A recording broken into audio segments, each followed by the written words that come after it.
hello students, how are you? I hope you all are safe and sound and at home. First of all, great work guys. आप सबने बहुत अच्छे से exemplar के questions को solve किया. I have collected all the doubts here और doubts clear करने से पहले एक बहुत important topic करेंगे, that is effective nuclear charge. First I thought I'd cover it with the third chapter, but since second chapter के exemplar में इसके questions हैं, so we can do it right here right now. ठीक है, सो शुरू करते हैं आज का टॉपिक. ठीक है, सबसे पहले एक वर्ड डिस्कस करेंगे, दैट इज न्यूक्लियर चार्ज. ठीक है, what is nuclear charge? Nuclear charge आपने वैसे 10th में पढ़ा हुआ है, but let's do it again. What is nuclear charge? It is the force of attraction या force exerted by the protons in the nucleus on the valence electron. ठीक है, तो न्यूक्लियर चार्ज क्या है? फोर्स ऑफ अट्रैक्शन किसके बीच में? जो न्यूक्लियस के अंदर प्रोटॉन्स हैं और वैलेंस इलेक्ट्रॉन के बीच में. ठीक है, राइट. तो न्यूक्लियर चार्ज को जो हम डिनोट करते हैं वो कैसे डिनोट करते हैं? ZE. अब ऐसे क्यों करते हैं, इसका भी एक लॉजिक है, आपको रट्टा नहीं लगाना है. Okay, now you know that charge of electron is equal to charge of proton. कितना होता है? 1.6 into 10 raised to power minus 19 coulombs. ठीक है, तो हम एक यूनिट चार्ज को अगर हम रिप्रेजेंट करें E से, ठीक है, right. So let the charge of one unit be E, right. तो एक न्यूक्लियस में कितने प्रोटॉन्स होते हैं? वही उसका एटॉमिक नंबर होता है. ठीक है, so number of protons in the nucleus equals to atomic number, that is Z, है ना. तो अगर एक प्रोटॉन का चार्ज कितना है? 1 यूनिट, that is E. ठीक है, असली में तो 1.6 into 10 raised to power minus 19 है, पर हम उसको कैसे लिख सकते हैं? 1 charge 1 unit charge is E. तो Z नंबर ऑफ प्रोटॉन्स का कितना होएगा? ZE. तो प्रोटॉन्स जो है उनका न्यूक्लियर चार्ज कितना हुआ? ZE. वो ZE जो है वो किसको अट्रैक्ट कर रहा है? एक इलेक्ट्रॉन को. ठीक है, so there is a force of attraction between ZE and one electron. Clear है? So this is in theory, but actually जो न्यूक्लियर चार्ज होता है, जो एक्चुअल न्यूक्लियर चार्ज है, ठीक है, it is less than your ZE. और इस एक्चुअल न्यूक्लियर चार्ज को कहते हैं अफेक्टिव न्यूक्लियर चार्ज, या आसानी के लिए नेट न्यूक्लियर चार्ज. ठीक है, अब इसका रीजन क्या है? द रीजन क्या है इसका कि अब जैसे यहाँ पे एक वैलेंस इलेक्ट्रॉन है, उससे पहले यहाँ पे भी इलेक्ट्रॉन्स हैं,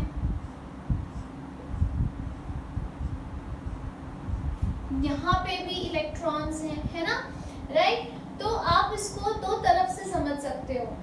फर्स्ट थिंग इज कि एक तो अट्रैक्शन है, force of attraction between ZE and E, right. But there is also force of repulsion exerted by these electrons. ठीक है, तो हर एक इलेक्ट्रॉन इस इलेक्ट्रॉन को रिपेल भी कर रहा है. तो जो नेट फोर्स ऑफ अट्रैक्शन है, जो नेट फोर्स ऑफ अट्रैक्शन है या जो अफेक्टिव न्यूक्लियर चार्ज है, वो क्या हुआ? जो आपकी थ्योरेटिकल अट्रैक्शन थी माइनस रिपल्शन. ठीक है, right. So again I am repeating. So आपका अफेक्टिव न्यूक्लियर चार्ज या नेट फोर्स ऑफ अट्रैक्शन क्या हुई? Total attraction minus total repulsion. ठीक है, एक एटम फिर भी स्टेबल होता है even though there is repulsion, because the force of attraction is more than the force of repulsion. ठीक है, तो आपको अगर इसको टेक्निकल टर्म्स में लिखना है तो अफेक्टिव न्यूक्लियर चार्ज क्या हो गया आपका? ZE minus sigma. ठीक है, और ये जो सिग्मा है ये क्या है? This is basically your repulsion, या अगर आप टेक्निकल टर्म्स में समझो तो this is your screening effect constant. ठीक है, अब हमने यहाँ पे एक टर्म पढ़ी स्क्रीनिंग कांस्टेंट, इसको हम देखते हैं। पहले आप एक बार स्क्रीनशॉट ले लीजिए इसका। Okay, so now we are going to discuss screening effect. ठीक है, एक बहुत इंपॉर्टेंट इफेक्ट है, नेक्स्ट चैप्टर में भी बहुत यूज होएगा। ठीक है, फिर से हम वही डायग्राम बना लेते हैं। So this is the nucleus. ठीक है, इसमें z नंबर ऑफ प्रोटॉन्स हैं and these are the orbits. ठीक है, तो यहाँ पे हमारा इलेक्ट्रॉन है, वैलेंस इलेक्ट्रॉन है, एंड ये हमारे न्यूक्लियस के प्रोटॉन्स हैं। ठीक है, सो हम बात कर रहे थे कि there is a force of attraction. ठीक है, किसके बीच में? Protons in the nucleus and valence electron. But असली में फोर्स ऑफ अट्रैक्शन इतनी नहीं होती जितनी आपको दिख रही है थ्योरेटिकली। ठीक है, व्हाई? बिकॉज यहाँ पे बीच वाले शेल में भी इलेक्ट्रॉन्स हैं। ठीक है, और यहाँ भी इलेक्ट्रॉन्स हैं। सो ये जो इलेक्ट्रॉन्स हैं ये क्या कर रहे हैं? They are acting like a screen. ठीक है, बीच में एक दीवार का काम कर रहे हैं, right? So they are acting like a screen and इस इफेक्ट को हम क्या कहते हैं? Screening effect. ठीक है, बिकॉज जो न्यूक्लियस में प्रोटॉन्स हैं वो इनको भी तो अट्रैक्ट कर रहे हैं, है ना? There are so many forces, there is a force of attraction between these protons and this electron, then there is force of repulsion between each of these electrons, right? And then there is a force of attraction between these electrons and these protons. तो इन protons का सारा ध्यान सिर्फ इस electron पे नहीं है। ये जो बीच में एक पूरा सर्कल है, एक पूरा शेल है जो इलेक्ट्रॉन से भरा है, ये एक दीवार का, एक स्क्रीन का, एक शील्ड का, जैसे जब आप तलवारबाजी करते हो तो you have a shield in one hand ताकि आपको तलवार ना लगे, तो ये भी एक शील्ड का काम कर रहे हैं। और जो इसके प्रोटॉन्स की अट्रैक्शन है उनका पूरा असर इस इलेक्ट्रॉन तक नहीं पहुंचने दे रहे। ठीक है, राइट? सो दिस, ये जो यहाँ पे हो रहा है, this is known as screening effect. ठीक है, तभी हमने जब अपनी इक्वेशन लिखी थी, एक बार फिर से लिख लेते हैं। The effective nuclear charge is the theoretical nuclear charge that is Z into E minus your screening effect constant. ठीक है, राइट? तो क्या है स्क्रीनिंग इफेक्ट? ये जो बीच में इलेक्ट्रॉन्स आ गए, ये क्या कर रहे हैं? ये एक ढाल का काम करते हैं, एक दीवार का काम करते हैं। ठीक है, कैसे? They are repelling this electron. ठीक है, तो जो टोटल फोर्स ऑफ अट्रैक्शन है, जो नेट फोर्स ऑफ अट्रैक्शन है, वो क्या हो जाएगी? Total force of attraction minus the screening effect. ठीक है, basically attraction minus repulsion.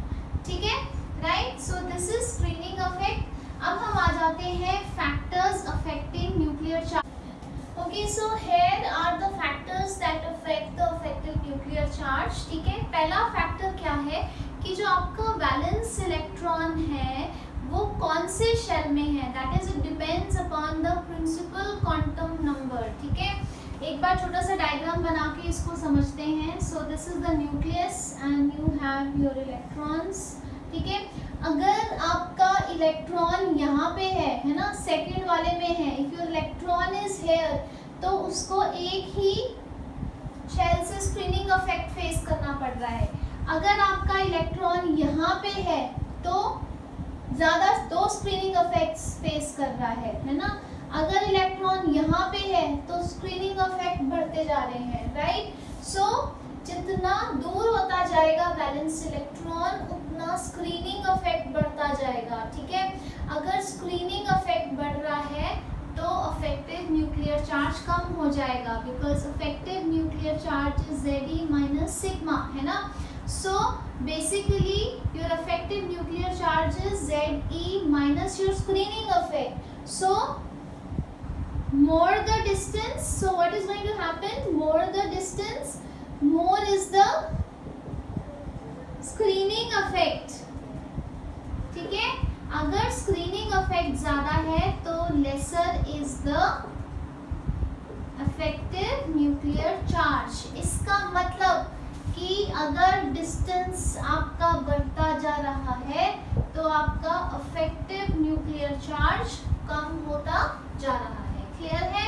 So this is the first factor. The second factor is shape of the subshell, कि आपका इलेक्ट्रॉन एस में है, पी में है, डी में है या एफ में है। ठीक है, अब इसका लॉजिक क्या है कि अगर उसकी शेप जितनी डिफ्यूज होती जाएगी, so more diffused the shape, then lesser is the effective nuclear charge. ठीक है, जैसे एक छोटा सा एग्जांपल लेते हैं, आपका एस सबशेल की शेप कैसी होती है? इट्स लाइक दिस, है ना, एक रेडियल सिमेट्री है, इसमें ये न्यूक्लियस के आसपास यूनिफॉर्मली स्प्रेड है ना। लेकिन जो आपका पी ऑर्बिटल है उसकी शेप कैसी है? The shape is like this, है ना। So there are certain regions जहाँ पे इलेक्ट्रॉन के होने की प्रोबेबिलिटी ज़्यादा है, and we had talked about a nodal plane here, है ना। सो देयर आर एरियाज जहाँ इलेक्ट्रॉन के होने की संभावना बहुत कम है, राइट। सो जो न्यूक्लियर चार्ज है वो सब जगह सेम नहीं होएगा, है ना। तो इसकी शेप बेसिकली डिफ्यूज हो गई, इसकी शेप सिंपल है। जितनी डिफ्यूज हो जाएगी शेप, उतना न्यूक्लियर चार्ज कम हो जाएगा। तो अगर मैं एस और पी को कंपेयर करूं तो एस की शेप सिंपल है, पी की डिफ्यूज शेप है, तो पी में न्यूक्लियर चार्ज कम हो जाएगा। डी की और भी ज़्यादा डिफ्यूज्ड है, तो as compare to p, d में न्यूक्लियर चार्ज और भी कम हो जाएगा, right. So if I have to arrange effective nuclear charge, अगर हम एक सेम ऑर्बिट ले लें, so within an orbit effective nuclear charge कैसे हो जाएगा? सबसे ज़्यादा एस, फिर पी और फिर d. This is also a reason, एक बहुत इंपॉर्टेंट मैं यहाँ point I am trying to draw here, जो आपको नेक्स्ट चैप्टर में हेल्प करेगा। Since the force of attraction, the net force of attraction is maximum in case of S and then P and then D and least in F. तो S जो है वो सबसे ज़्यादा अंदर की तरफ है, that is S is most penetrating। तभी जब मैंने आपको एक रफ सा डायग्राम दिया था लोकेशन का, इफ यू रिमेम्बर, हमने ऐसे न्यूक्लियस बनाया था, and then we had said it's like this, 2s and then 2p, then 3s, then 3p and then 3d।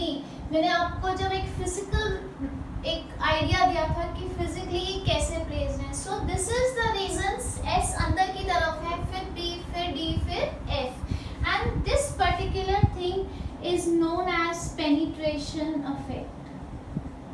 ठीक है, कि S is most penetrating, और उसका रीजन आपने आप जान लिया, that is effective nuclear charge because of the shape of the S is maximum in case of S। ठीक है, क्लियर है? इसको नोट कर लो, बहुत इंपॉर्टेंट है। अब हम करेंगे Slater's law which tell us कि स्क्रीनिंग इफेक्ट कांस्टेंट कैसे मेजर किया जाता है। ठीक है, कंपटीशन में काफ़ी बार क्वेश्चन आता है, right. So we are going to do Slater's law. Slater's ने दो ऑप्शंस दी हैं, एक आपका अगर valence electron s and p के लिए है, उसके लिए there is one scenario, and second scenario is कि अगर आपका वैलेंस इलेक्ट्रॉन डी या एफ सबशेल में है। ठीक है, तो पहले केस वन करते हैं, जब आपका इलेक्ट्रॉन एन एस या n p, that is your electron is in the s और पी सबशेल। ठीक है, तो सबसे पहले हम इसकी इलेक्ट्रॉन की इलेक्ट्रॉनिक एलिमेंट की इलेक्ट्रॉनिक कन्फिगरेशन कर लेंगे। ठीक है, सो यहाँ मैंने क्वेश्चन लिखा है, इसको प्रैक्टिकली सीखते हैं। Question is calculate the screening constant for 4s electron in zinc. ठीक है, राइट। सो सबसे पहले हम जिंक का एटॉमिक नंबर लिखते हैं, that is 30। So configuration is going to be 1s2, 2s2, 2p6, 3s2, 3p6, 4s2 and 3d10। ठीक है, जब आप कन्फिग्रेशन करोगे आप इसको कैसे लिखोगे, जो फिजिकली जैसे दिख रहे हैं। सो इसको एक बार रीअरेंज कर लेते हैं। Once we do the configuration, let's rearrange कि ये फिजिकली कैसे होते हैं। ठीक है, फोर्थ शेल बाहर की तरफ होता है। अब हमने किसका स्क्रीनिंग कांस्टेंट निकालना है? 4s के एक इलेक्ट्रॉन का निकालना है। ठीक है, सो द फर्स्ट स्टेप हमने कर लिया. अब इसी में क्या लिखा है, write the configuration of the element, we have done it, and count electrons in each shell. ठीक है, इसमें एक छोटी सी चीज आपको याद रखनी है कि आपने जिस इलेक्ट्रॉन का स्क्रीनिंग कांस्टेंट देखना है, आपने वो इलेक्ट्रॉन इंक्लूड नहीं करना. ठीक है, वो एक इलेक्ट्रॉन इंक्लूड नहीं करना. तो आपका बैलेंस शेल ये है ना, इसमें आपने 4s के एक इलेक्ट्रॉन का देखना है. तो यहाँ पे नंबर ऑफ इलेक्ट्रॉन्स आपके क्या हो जाएंगे इस nth शेल में, 2 - 1 1. ठीक है, राइट, क्योंकि आपके इस एक इलेक्ट्रॉन को कौन स्क्रीन करेगा, बाकी सारे इलेक्ट्रॉन स्क्रीन करेंगे. ठीक है, अब हम इसकी ग्रुपिंग कर लेते हैं. राइट, तो सेकेंड शेल आपका ये n-1 शेल क्या है, ये आपका थर्ड. n-2 शेल क्या है, ये आपका सेकेंड. और n-3 क्या है आपका ये फर्स्ट शेल. ठीक है, सबसे बाहर वाला शेल क्या है n, उससे एक अंदर n-1, एक और अंदर n-2, एक और अंदर n-3. ठीक है, अब इसके इलेक्ट्रॉन्स काउंट करने हैं, कितने हैं, 10 + 6 16 and 2 18. सो यहाँ पे कितने इलेक्ट्रॉन्स हैं, 18. ठीक है, 6 + 2 8, यहाँ पे कितने हैं, 8. ठीक है, और यहाँ पे कितने हैं आपके 2 इलेक्ट्रॉन्स. ठीक है, so first step we have done, we have written the configuration, we have rearranged it as per the physical arrangement, and then we have counted the electrons, keeping in mind that we will not include that one electron जिसका हमने screening effect constant निकालना है. ठीक है, number 2 is you have to calculate the screening effect constant. कैसे करोगे, जो ये एक इलेक्ट्रॉन है ये nth शेल में है, nth शेल में जो इलेक्ट्रॉन है वो कितना स्क्रीनिंग इफेक्ट देता है, 0.35. So it's going to be 1 here, so 1 × 0.35 plus, अब n-1 लेवल में कितने इलेक्ट्रॉन्स हैं, 18 इलेक्ट्रॉन्स, और हर एक कितना स्क्रीनिंग इफेक्ट दे रहे हैं, n-1 में देखो कितना स्क्रीनिंग इफेक्ट है, 0.85.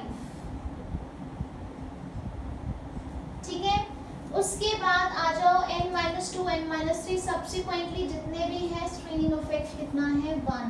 तो n-2 में 8 इलेक्ट्रॉन, स्क्रीनिंग इफेक्ट इज 1. उसके बाद n-3 में 2 इलेक्ट्रॉन, स्क्रीनिंग इफेक्ट इज 1. ठीक है, इसको you can calculate and you will get your answer. यहाँ पे फिर हम इसको सॉल्व कर लेंगे, आपका क्या आ जाएगा, स्क्रीनिंग इफेक्ट कांस्टेंट. ठीक है, एक छोटी सी चीज और जो आपने यहाँ रूल्स में लिखनी है कि जब भी आपने यहाँ पे इलेक्ट्रॉन्स काउंट करने हैं, I will write here, very important, for counting consider only the inner electrons. ठीक है, that is on the left.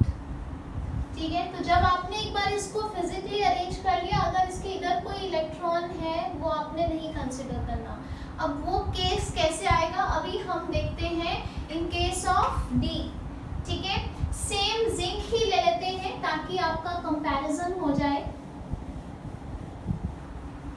ठीक है, so when you take zinc, so the second scenario or the second case is for D and F subshells.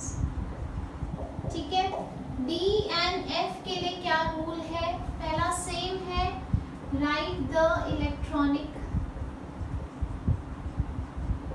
Configuration. ठीक है, and then count the inner electrons. ठीक है, उसके बाद for each electron screening effect, बस यहाँ पे आ जाता है आपका फर्क. क्या फर्क आ जाता है, थोड़ा सा और आसान है, nth लेवल के लिए 0.35 है और जितने भी सब्सिक्वेंट लेवल्स हैं उनके लिए 1 है. So your calculation gets reduced greatly. ठीक है, राइट. सो अब हम देखते हैं क्वेश्चन. अब हम यहाँ निकालते हैं, calculate the screening effect constant for the electron in 3D shell, ठीक है, 3D sub shell.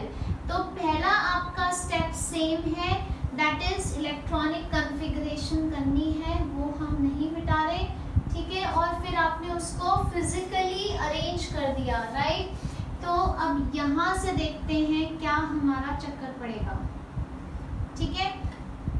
So now it is saying you have to consider, आपने कौन से इलेक्ट्रॉन का निकालना है स्क्रीनिंग इफेक्ट, जो 3D के अंदर है। So your electron is here, ठीक है। दैट मीन्स जो राइट में है वो आपने कंसिडर नहीं करने, तो आपका ध्यान सिर्फ यहाँ पे होना चाहिए। हमने दैट मीन्स 4s के इलेक्ट्रॉन्स कंसिडर नहीं करने, हमने किसके कंसिडर करने हैं, थर्ड शेल में। और हमने कौन से इलेक्ट्रॉन का स्क्रीनिंग इफेक्ट देखना है, जो आपके D सब शेल में है। तो ये D में एक इलेक्ट्रॉन को कितने इलेक्ट्रॉन रिपेल कर रहे हैं, 9 प्लस P के कितने, 6 प्लस S के कितने, 2, ठीक है। तो ये कितना हो गया, दिस इज 9 and 8 17। तो आपके nth सबसे बाहर वाला लेवल अब क्या है, आपका थर्ड शेल, क्योंकि फोर्थ आप कंसिडर ही नहीं कर रहे, वो तो बाहर की तरफ हो गया है ना। तो आपने n क्या हो गया आपका 17 इलेक्ट्रॉन्स, और अब ये n-1 में कितने इलेक्ट्रॉन्स हो गए, 8, और n-2 में कितने इलेक्ट्रॉन्स हो गए आपके, 2। तो आपका टोटल स्क्रीनिंग इफेक्ट कांस्टेंट क्या हो गया, आई told you n-1 and n-2 की वैल्यू कितनी है, 1। सो 2 इलेक्ट्रॉन्स जिसका स्क्रीनिंग इफेक्ट कांस्टेंट 1, ठीक है। यहाँ पे 8 का 1 और यहाँ पे 17 का 0.35, क्लियर है। So this is how you are going to calculate the screening effect. Okay, let's try these questions now. Arrange in increasing order of effective nuclear charge, ठीक है, 2s 3p 4p 5d। ये तो बहुत clear है। आपका first factor जो आपने पढ़ा था वो क्या था, कि जैसे जैसे डिस्टेंस बढ़ता जाता है या प्रिंसिपल क्वांटम नंबर की वैल्यू बढ़ती जा रही है, इफेक्टिव न्यूक्लियर चार्ज जो है वो कम होता जाएगा। क्यों, क्योंकि नंबर ऑफ स्क्रीनिंग इफेक्ट्स बढ़ते जाएंगे, ठीक है। दैट मीन्स सबसे ज्यादा न्यूक्लियर चार्ज इफेक्टिव कहाँ आएगा, जो ये है, इंक्रीजिंग ऑर्डर में करना है। जो सबसे दूर है that is the 5th shell, जिसका सबसे बड़ा क्वांटम नंबर है, राइट। दैट मीन्स उसका इफेक्टिव न्यूक्लियर चार्ज सबसे कम है, ठीक है। और उसके बाद 4p and then 3p and then 2s। So what logic did we use, we use greater the distance from the nucleus, the first factor, more is the screening, so lesser is the effective nuclear charge, clear। इधर आ जाइए। अब यहाँ पे पहले तो third और fifth है ना, 2 शेल्स हैं, तो आपको पता है कि थर्ड का स्क्रीनिंग इफेक्ट जो है वो कम है, फिफ्थ का ज्यादा है। अभी हमने पढ़ा कि जितना ज्यादा डिस्टेंस है उतना ज्यादा स्क्रीनिंग इफेक्ट हो जाएगा और उतना कम इफेक्टिव न्यूक्लियर चार्ज हो जाएगा। तो दैट मीन्स थर्ड ऑर्बिट का या थर्ड शेल का nuclear charge in any case fifth से ज्यादा है। तो सबसे एंड में तो आपका आने वाला है 3D। और उसके बाद हमने क्या पढ़ा था, हमने पढ़ा था कि S सबसे अंदर की तरफ होता है, ठीक है। S की शेप सिंपल होती है, तो उसका जो इफेक्टिव न्यूक्लियर चार्ज है सबसे ज्यादा होता है, P का उससे कम, D का उससे कम और F का उससे कम। तो यहाँ पे P और D का कंपैरिजन है, तो D का न्यूक्लियर चार्ज कम है और P का उससे ज्यादा है। So this is going to be your answer. Okay students, I hope you like the experience of using Google Classroom. So here are your doubts that I have picked up from the Google Classroom. ठीक है, so we start with question 22. Since we have done effective nuclear charge, I'm sure you will be able to solve it, but still let's go through it. Arrange sp and d subshells of a shell in increasing order of effective nuclear charge. ठीक है, हमने अभी इस video में पढ़ा था कि जितनी ज़्यादा डिफ्यूज्ड शेप होती जाती है उतना ज़्यादा न्यूक्लियर चार्ज कम होता जाता है. ठीक है, तो सबसे ज़्यादा SPD में सबसे ज़्यादा डिफ्यूज शेप D की है, तो सबसे कम न्यूक्लियर चार्ज किसका हुआ? D का. ठीक है, उससे कम डिफ्यूज P है और S you know is spherical, so the shape is very simple, it's not at all diffused, so maximum effective nuclear charge. ठीक है, so this is the answer. Which of the following orbitals are degenerate? Question 25. Degenerate orbitals कौन से होते हैं? Orbitals having exactly same energy. ठीक है, right. तो इसमें डीजेनरेट ऑर्बिटल्स कौन से होंगे? जैसे 3D है तो 3D के पांचों डीजेनरेट होंगे, 4D है तो 4D के पांचों डीजेनरेट होंगे, 3P है तो 3P के तीनों डीजेनरेट होंगे. ठीक है, so here we have 3D orbitals, so let's underline them 1 2 and 3. so this is one set of degenerate orbitals. Let's write down here 3dxy, 3dz square and 3dyz. ठीक है, and there is another set of degenerate orbitals. वो कौन से हैं? You have 4dxy, 4dyz and 4dz square. ठीक है, right. So this is one set of degenerate orbitals and this is the second set of degenerate orbitals. Okay, now question 31. The electronic configuration of valence shell of copper is 3d10 4s1 and 3d9 4s2. ऐसा क्यों है? ये मैंने आपको समझाया भी था. Very very important question कि जो हाफ फिल्ड और फुली फिल्ड ऑर्बिटल्स होते हैं दे आर मोर स्टेबल. ठीक है, तो अगर हम ये वाली कॉन्फ़िगरेशन देखें, दैट इज S में से एक इलेक्ट्रॉन जब कूद के D में चले जाता है तो आपके पास क्या कॉन्फ़िगरेशन आती है? 4s1 3d10. तो ये फुली फिल्ड है और ये हाफ फिल्ड है, तो it is more symmetric rather than this is an incomplete orbital. ना ये हाफ है ना ये फुल है, तो it's not that symmetric, it's unstable orientation and this is fully filled. तो यहाँ पे दोनों ही एलिमेंट ऑफ सिमेट्री है, half filled and fully filled as compare to this. तो जब इलेक्ट्रॉन इधर है 4s2 में से एक इलेक्ट्रॉन 3D में आ गया तो अब ये बहुत स्टेबल और सिमेट्रिक कॉन्फ़िगरेशन हो गई. ठीक है, राइट. सो इसका अगर आपने रीज़न लिखना है तो you can write fully filled and half filled.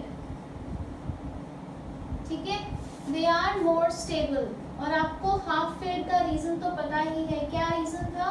One was symmetry and one was more exchange energy released. ठीक है, you can refer to the videos on this from the playlist for more clarity. Okay, what is the experimental evidence in support of the idea that electronic energies in an atom are quantized? Okay, now जब आप किसी भी element का spectroscope में line spectrum देखते हो आपको lines दिखती हैं अगेंस्ट डिफरेंट वेवलेंथ्स, है ना. तो अगर आप फॉर्मूला लगाओ और E निकालो, E इज hc/λ, राइट. तो आपको E जो आपका आएगा या आपके पास hc/λ आएगा. लेट्स से अगर आपकी value I just taking a assumption 10 joules, तो दूसरी क्या आएगी 20, तीसरी क्या आएगी 30. That means energy is either hc/λ or it is 2 into hc/λ या 3 into hc/λ. तो जो आपके पास लाइन स्पेक्ट्रम में वेवलेंथ्स आ रही हैं अगर आप उनसे एनर्जीज वर्कआउट करो तो आपको एनर्जीज क्या आएंगी? इंटीग्रल मल्टीपल्स आएंगी. That is they are going to be quantized. ठीक है, right. So this is the reason. उसके बाद आते हैं out of electron and proton which has higher velocity to produce matter waves of same wavelength. इसको explain करना है. ठीक है, so let's just rub this because I need to derive it. 34 का आप आंसर लिखोगे कैसे? इसका आप आंसर लिखोगे that the line spectrum experiment, right. So जो वेवलेंथ मिलती है उसके अगेंस्ट एनर्जी कैलकुलेट करो तो इट बिकम्स क्वांटाइज्ड, ठीक है। हर एक किसी भी एलिमेंट का लाइन स्पेक्ट्रम के अगेंस्ट अगर आप वेवलेंथ नोट करके उसकी एनर्जी कैलकुलेट करो हमेशा क्वांटाइज्ड आती है, इंटीग्रल मल्टीपल आती है एक स्मॉलर क्वांटिटी का, ठीक है, right. So out of electron and proton which has higher velocity to produce matter wave of same wavelength, ठीक है। तो यहाँ देखते हैं क्या कह रहा है कि अगर प्रोटॉन और इलेक्ट्रॉन दोनों की वेवलेंथ सेम है, ठीक है, तो इसमें से किसकी वेलोसिटी ज़्यादा है मैटर वेव प्रोड्यूस करने की, जिनकी वेवलेंथ सेम है, ठीक है। So now it's given that lambda, that is wavelength of proton is equal to wavelength of electron, that means h over, now what is lambda as per de Broglie, h over mv. So h is Planck's constant, यहाँ m is mass of proton, this is velocity of proton, should be then equal to h over mass of electron into velocity of electron. Now you know that h is constant, Planck's constant, you know it, ठीक है। and अब इन दोनों को compare करो, ठीक है। So when you compare you know that mass of proton is greater than mass of electron, आपको पता है ना what is the relation, mass of electron is 1/1837 times the mass of proton, तो इलेक्ट्रॉन का mass ना के बराबर है as compare to proton, so velocity of proton will be less than velocity of electron, ठीक है, क्लियर है। So it was given कि दोनों ने सेम वेवलेंथ की मैटर वेव प्रोड्यूस करनी है, हमने यहाँ डी ब्रॉगली लगा दिया, h कांस्टेंट था तो वो कैंसिल आउट हो गया। अब दोनों डिनोमिनेटर्स को जब इक्वेट करेंगे तो इसमें से ये वाली क्वांटिटी ज़्यादा है तो ये वाली कम होनी पड़ेगी उनको मैथमेटिकली बराबर करने के लिए, ठीक है। So this is the clarification, right. Now we come to the next question, इसको नोट कर लीजिए।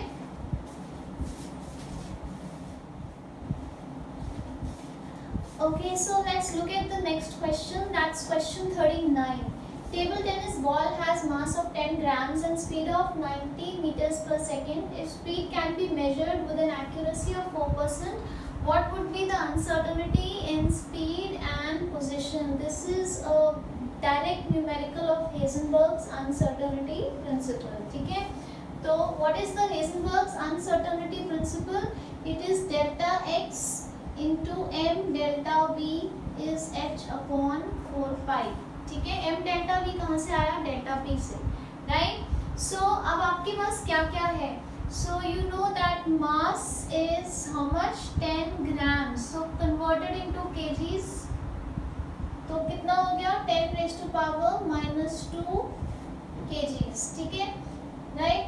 उसके बाद आपके पास स्पीड दी हुई है, स्पीड है 90 meters per second, uncertainty in speed is 4% of 90 meters per second, तो ये तो सिंपल मैथ्स है।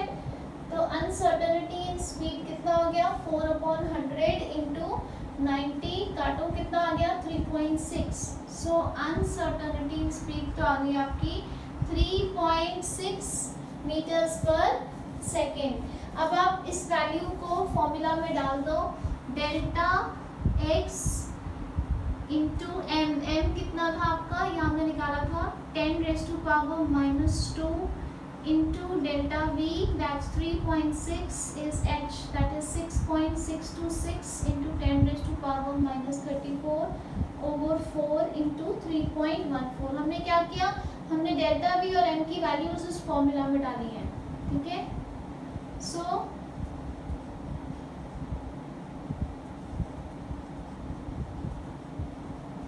ये सारा कुछ आप दूसरी साइड ले जाओ और इसको सॉल्व करोगे, you will get the value of delta x, clear है। इसको सॉल्व करके आ रहा है 1.46 into 10 raised to power -33 meters, ठीक है, इसको आप नोट कर लीजिए। Next numerical question 40, the effect of uncertainty principle motion of microscopic particles and is negligible for macroscopic particles. Justify with example. हमने ये पढ़ा था, this is applicable to microscopic. अब हम इसको प्रूव भी करते हैं, ठीक है. The formula is already there, Heisenberg's uncertainty principle. हम एक बहुत छोटा सा मास ले लेते हैं. Let's assume the mass is 1 kilogram.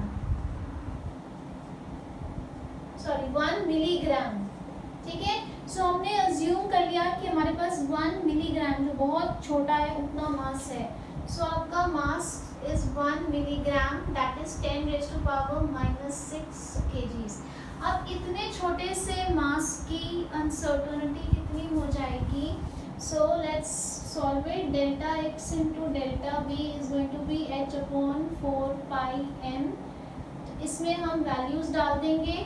h is your Planck's constant. अभी तक आपको लिख लिख के याद हो गया होगा, ठीक है. सो इसको सॉल्व कर लेंगे and we will get the uncertainty.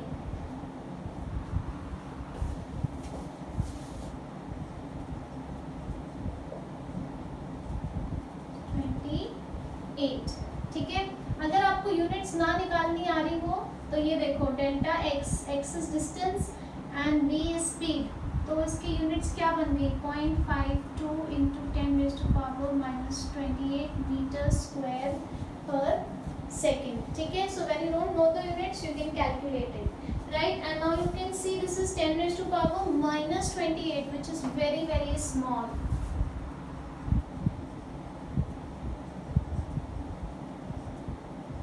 ठीक है. तो this is not applicable for macroscopic particles. अभी तो हमने 1 मिलीग्राम लिया था, ठीक है. ऑल्दो इट्स मैक्रोस्कोपिक पर बहुत बड़ा नहीं है. तो अगर इससे और बड़ा ले लोगे, कोई एक नॉर्मल चीज ले लोगे 1 ग्राम की भी, वो तो और भी ज्यादा आंसर माइनस में जाता जाएगा जैसे मास आप बढ़ाते जाओगे. ठीक है. So this uncertainty principle does not hold good for bigger particles, only for microscopic particles. ठीक है. Because this becomes irrelevant. ठीक है. So now let's move on to the 41st question. Hydrogen atom has only one electron, so repulsion is absent. In multi-electron atoms, it is significant. How does this affect the energy of an electron in the orbitals of same principal quantum number in multi-electron atoms? ये हमने आज के video lecture में पढ़ा था. ठीक है. Hydrogen atom में एनर्जी किससे घनवान होती है? हाइड्रोजन एटम में energy only is governed by principal quantum number n. ठीक है. But in multi electron systems, ठीक है, एनर्जी किस पे डिपेंड करती है? n प्लस l पे. दोनों n पे भी और l पे भी. ठीक है. अगर आप n की बात करो तो 1 की एनर्जी सबसे कम, फिर 2, फिर 3, फिर 4. ठीक है. राइट. एंड अगर आप L की बात करो तो how is it? It is S की सबसे कम, फिर P, फिर D और फिर F. ठीक है. आज आपने पढ़ा भी था इस वीडियो लेक्चर में कि अगर आप स्क्रीनिंग इफेक्ट देखो तो, राइट, तो अगर आप इफेक्टिव न्यूक्लियर चार्ज देखो तो सबसे कम फोर्स ऑफ अट्रैक्शन इसमें है. ठीक है. राइट. तो इसमें अट्रैक्शन सबसे कम है, रिपल्शन सबसे ज़्यादा है, स्क्रीनिंग इफेक्ट F का सबसे ज़्यादा है. सो इसमें क्या होगा? एनर्जी सबसे ज़्यादा होएगी, right. Because I told you whenever there is attraction energy is given out. Energy आपने नेगेटिव लेनी है, क्योंकि जब अट्रैक्शन होती है चीज़ ज़्यादा स्टेबल स्टेट में आ जाती है. And whenever there is repulsion, energy is taken in. ठीक है. It becomes less stable. So if you look at SPDF, because of the diffused state of F, ठीक है, D and P, अगर आप देखो तो S की सिंपल है शेप, इसकी थोड़ी सी डिफ्यूज्ड है, इसकी उससे ज़्यादा डिफ्यूज्ड है, और F की उससे ज़्यादा डिफ्यूज्ड है. ठीक है. तो जैसे जैसे इनकी शेप और डिफ्यूज होती जा रही है, इनकी रिपल्शंस या स्क्रीनिंग इफेक्ट बढ़ता जा रहा है, और इनके अंदर जो इफेक्टिव न्यूक्लियर चार्ज है वो कम होता जा रहा है. तो अट्रैक्शन कम होती जा रही है, that means the energy is increasing. ठीक है. और एनर्जी चाहिए उसको उस सबशेल में, उस ऑर्बिटल में सर्वाइव करने के लिए. ठीक है. So anyways, how do you answer this question? How does this affect? It affects only क्या? देखो देखोगे आप कि मल्टी इलेक्ट्रॉन में आप एनर्जी कैसे देखोगे, N+L से, ठीक है। So that finishes today's video lecture. We have covered up a very important concept of effective nuclear charge, and we have solved your exemplar doubts. Still, if you guys have some doubts, you can notify me on the Google Classroom. ठीक है? So meanwhile, stay safe.